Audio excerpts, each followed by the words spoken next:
Well, thank you, Ali. You should be more careful about introducing people because he's the one who did not.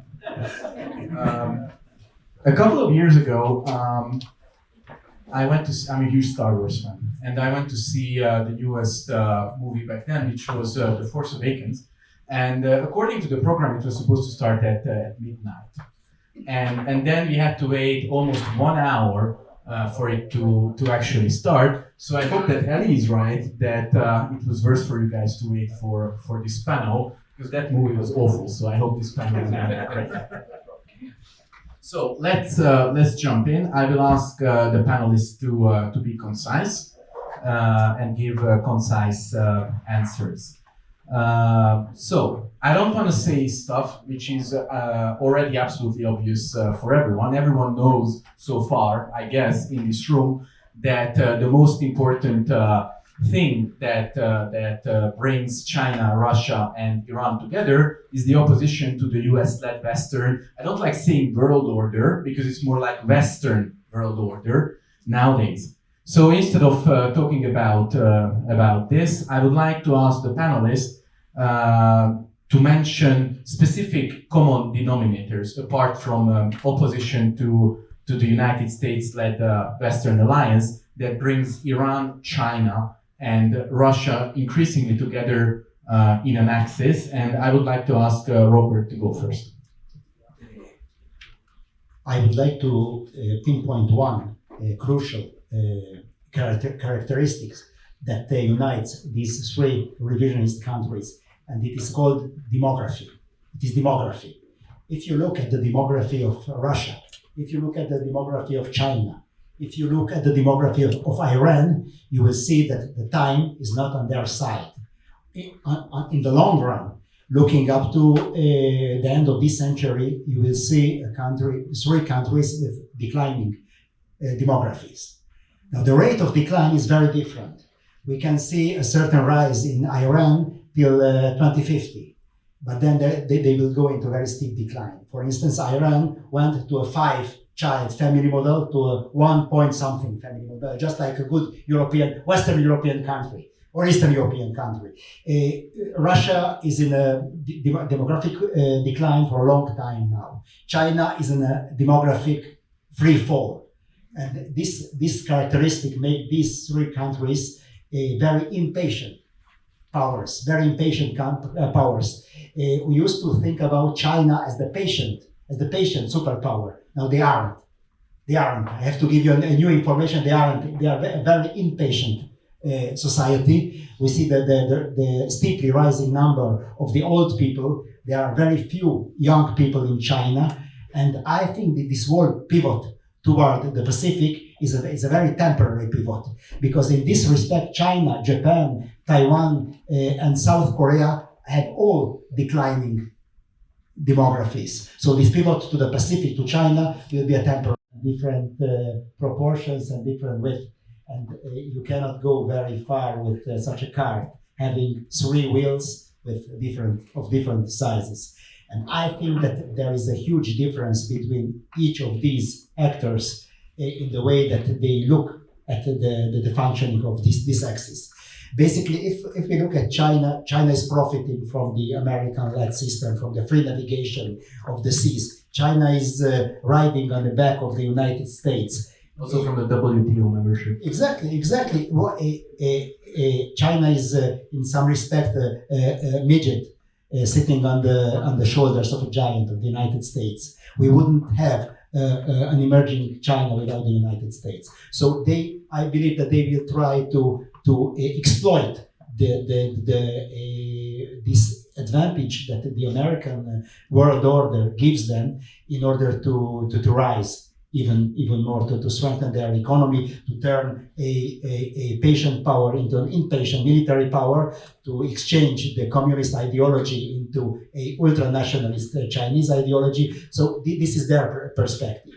Russia takes an entirely other perspective. They don't want a direct conflict with the United States. They want to extend their border. They are following the logic of their geopolitics, their geopolitical Weltanschauung. They are following this Weltanschauung. They want to extend their borders, seeking security in distance, in depth, in strategic depth. This is the Russian instinct. They don't want to fight the Americans. As about the Iranians, they are a regional power, and they have to fight the United States in order to become their regional hegemon in the Middle East. The current regional hegemon in the Middle East is the United States.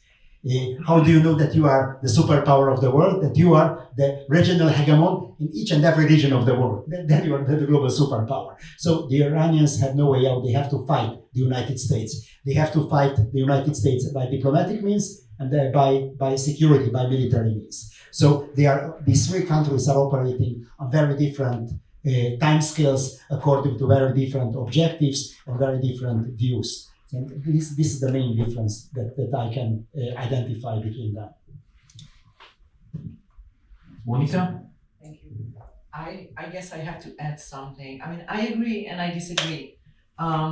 Except the United States, as it used to be, doesn't exist anymore. There's no leadership, there's no strategy. So it makes it quite easy actually for the emerging axis.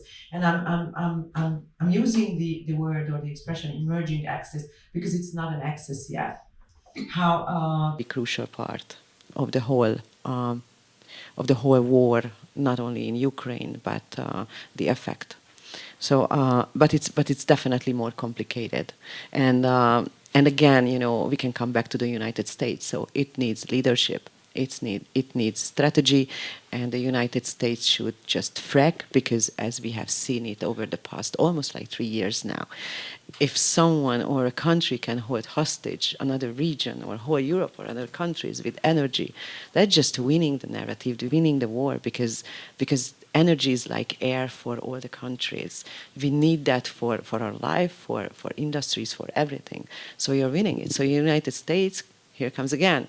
So there must be a leadership. And all these countries fighting against the emerging axis must understand that, must find, if the countries of these axes can find single issues to cooperate against the West and against the United States to bring it down, then the countries who are trying to fight against the axis must find those single issues, how they can fight that axis or emerging axis. That's really crucial. And I do understand that every country's interest is its own interest, obviously. So it's Israel first, it's Ukraine first, and we cannot blame that. But if we successfully, or the West, or whatever you call it, would like to successfully defeat Iran, China, Russia, and we should not forget North Korea, because it's just coming into the picture, right? So we must find these single issues, regardless of our national interest, that is in our interest, in our country's interest, in Israel's and in every single country's, that can be worked against the emerging axis before it forms a bloc, or it's going to be much more tenacious or vicious or a bloc. Well, sorry, may I just, 2 sentences, because I still want to cover 2 topics. Just 2 sentences. I believe that I would like to take up what Mónika has said, that it is about the contradictions of the Biden policies. I think that the strongest ally of Russia and Iran is not China, is U.S. energy policy. This is the greatest ally of both Russia and both Iran, driving up energy prices. And the correct answer would have been drill, baby, drill. Yeah. Yeah, don't start me on the Biden administration. I think Biden, 2 or 3 weeks before the full-scale invasion of Ukraine, said, well, a full-scale invasion will have serious consequences. We will crush the ruble to the rubble, but the minor incursion is okay. He actually said something like that. Anyway, since Mónika flew us to the other side of the Atlantic, let's stay there for the next question and submerge in the swamp in DC. Orr mentioned that this is a new Cold War. During one of the previous panels, I heard, and I wrote it down, if you are part of the West, you are part of this war. Now, I don't think that that's how this whole series of conflicts are looked upon in DC. So my question is to Mónika. My perception is that for the left, Ukraine is their crusade. Yeah, sorry, I'm Christian, so for me it's crusade, not jihad. So for the left, Ukraine is the crusade. For the right, Israel is the crusade, at least in DC. Is this really the perspective, or this is too simplistic? And is there any chance for American politics to understand that these two conflicts are pretty much interlinked? If your question is that the left is willing to sacrifice Israel, I would say yes. And if it's more important for the left, then Ukraine's winning. Yes, I would say that again. But there is something, at least this is my opinion, but there is something we need to understand, that that for the right, or for those who voted against. So there was that bill in April, right? The foreign aid bill. So it was supposed to be like one package, and it was not put on the floor, right? For several months. And then in April, Speaker Mike Johnson put it on the floor, but in 4 separate packages, right? So it was like Israel, it was Ukraine, it was Taiwan, and the kitchen sink. So, and it was so important because all those fractions in Washington, D.C. Could find whatever they wanted to. So whoever supported, we can put it this way. So the left could have voted, but it's not only the left, because I would say the center-right would also support Ukraine, or they also support Ukraine. So they voted and supported Ukraine. And whoever wanted supported Israel, and whoever wanted supported Taiwan. And that was the kitchen sink. Well, the Senate was not that lucky because it was also it was only one bill. But anyway, it went through. So so in DC, this is a little bit more complicated, and there is the election. And if you're talking about those congressmen who voted against, for example, the Ukraine bill or the Israel bill, it doesn't necessarily mean, and you really have to understand that they are against Ukraine, or they are against Israel. However, I'm not sure about the Israeli case, to be honest, because the left is a little bit more delusional, I think. Maybe this, or like unicorn thing. So, but anyway, but we have to understand that it doesn't necessarily mean that. But what it means that for them, the United States is more important. So their country comes first, just like for Israel comes first. Or for Ukraine, who can blame Ukraine that they want to ramp up the support? Because Ukraine comes first. So the same in the United States. There are tremendous issues domestically that must be solved. So it's not that those people are against something. It's just they prefer their own country. So there's a huge difference. It's not about being anti-Ukraine or anti-Israel. And again, I'm saying it doesn't necessarily apply to the progressive left, but to some, and especially on the right and on the center. That's a huge difference. Thank you. Final question. Actually, 2 questions, but one quickly for Robert, and then one quickly for Or, and I expect very concise answers. So the first one is to Robert. How do you see the future of Israeli Chinese and Israeli-Russia bilateral relations in the future? Any chance of recovery? I believe that there is a very important principle in strategy. It is to be very economical with your enemies. You should economize your enemies. If you have somebody who is your rival, don't make him a mortal enemy. If you have somebody who is neutral, try to make him your friend. So I think it's a very important thing, and we have seen, for instance, Adolf Hitler's decision during the Second World War, proclaiming war on the United States. Before the United States proclaimed war on Germany. The United States proclaimed war on Japan, not on Germany. But Hungary also declared war on the United States. These are huge mistakes because it goes against the principle of economizing your enemies. So I think that the greatest challenge of Israel is not to get into this attitude of we are part of a bloc, and if Russia is Ukraine's and the United States' mortal enemy, then Russia must be Israel's mortal enemy ex definitio, by definition. No, we are a sovereign country. We have our own priorities. Of course, we have our allies and we won't turn against our allies. But in the nuances, we have to try to preserve working relations with Russia and trying to drive wedges between Russia and Iran to exploit the contradictions, the tension between Russia and Iran in Syria, for instance. And the same applies to China, too. We mustn't go into an attitude of thinking as blocs, as China as our mortal enemy. On the contrary, we have to try to preserve as much leverage as we have left against all odds. Thank you. And my last question during this panel and to Or is we've shed a lot of light on how there is one axis against the West, how and not just during this panel, but also today at the other panels, how Ukraine, how the conflicts in Ukraine and Israel are interlinked, especially if we look at Russian and Iranian military cooperation. So my question is, why isn't there closer cooperation between Israel and Ukraine?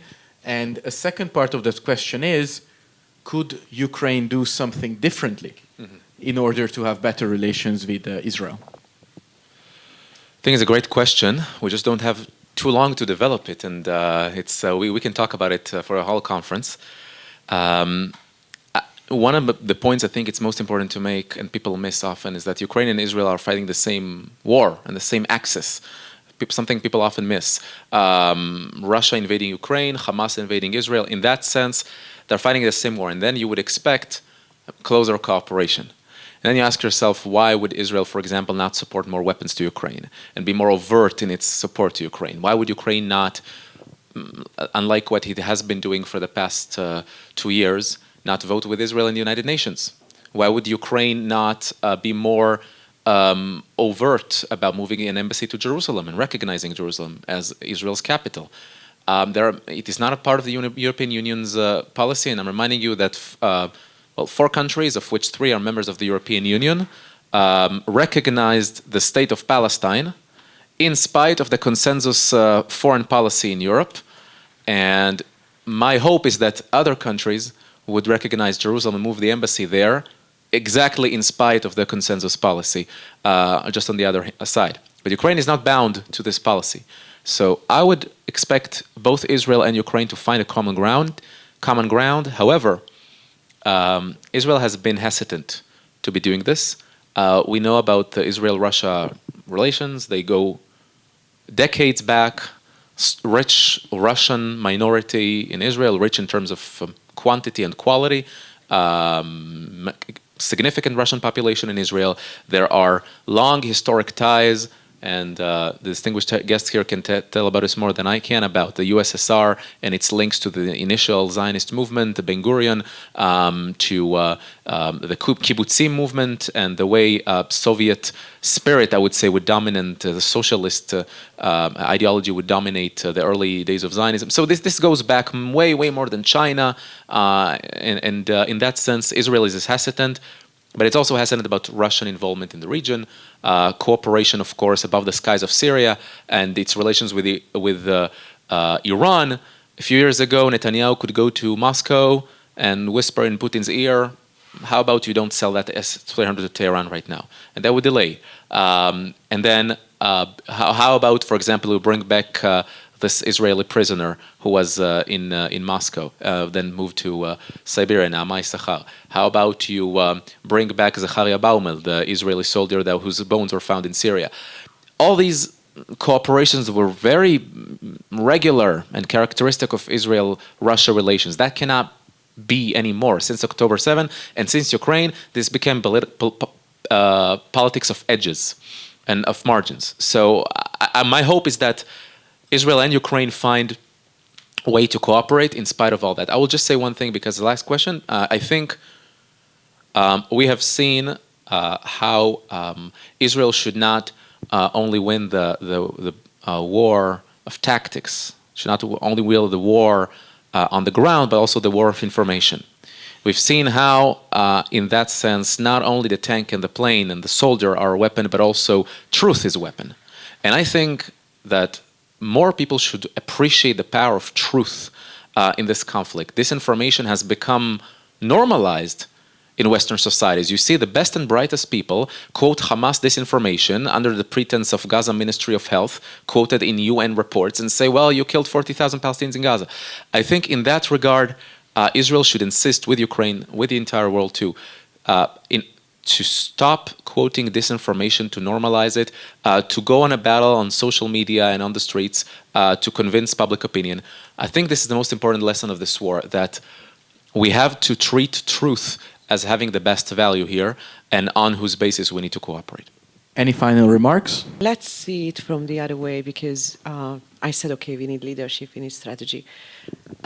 Let's play something. What if Kamala and Waltz pair is going to win? Just play with the thought for a second. What is going to happen with Israel? And the other question, what is going to happen with Ukraine? Like in Ukraine's case, and I guess you know better with what happens with Israel, and or can answer, or you guys can answer what happens. But in Ukraine's case, they got some fund, they got some help, they got some munition and arms, but just enough to stay above the water, but not enough to win, because the administration is keep appeasing Russia, right? They don't want Ukraine really to win.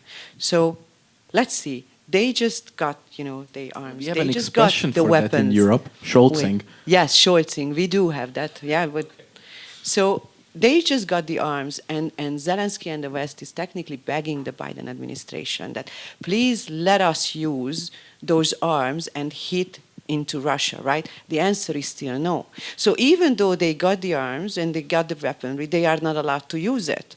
Awesome. So how do anyone expect Ukraine to win? So how do we define winning Ukraine? So same thing. Let's see what happens if Kamala Waltz pair wins. What happens with Israel? Because the Kamala Waltz pair deep dive into the waters base and it's all pro-Palestine. So how is the support going to go through for Israel? So there are more common things between these two countries, and there are more to do against that axis, and the center is still the United States. So it's really time to think, okay, Trump comes, that's a good thing, I guess most of you said that, but what if not? What happens? And there are lots of common things between Ukraine and Israel, and especially if it's going to be Kamala and Waltz, because these countries are going to stay alone with no support, both of them. Absolutely not comparable. The situation is not comparable. But it's a possible option, and it's a possible version. If we see the patterns, and if we see the support, and if we see this funding, and especially in Ukraine, and the same thing with Israel's case. So it's an option, and it's a very possible option. And it's time to think about it. So, any final words from Robert? Just 2 or 3 sentences, and then you can still continue the discussion outside. Okay? I only would like to contradict Mónika. I believe that it's very important. Yes.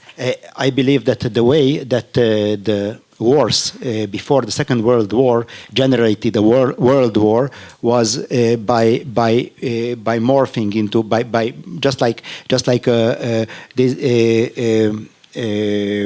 they were converging into a single conflict. Okay, in the 30s we have seen that the interest of the democracies and the dictatorships were not forming two different blocks. Okay, but slowly these separate wars turned into one single world war. And I think that it's very important if we want to avoid a third world war, not to let these local conflicts converge into a single war, and to treat them differently. By different logics. It's very, very important. This is one thing. And the other thing is that in the first Cold War, the proxy wars of the first Cold War were fought in the secondary and tertiary theaters. And now the secondary and the tertiary theater is Europe. I think we should end on a high note here. Let's avoid World War III. Thank you very much for our panelists.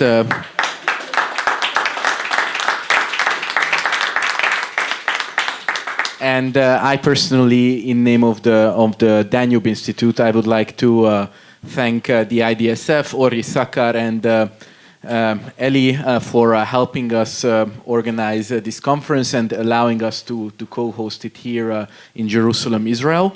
And I hope that our cooperation is going to continue. Next week, I will see some IDSF people in Budapest at the Danube Geopolitical Summit. And we will take it from there. Thank you very much. And I think then I will say good night to everyone, and thank you for coming.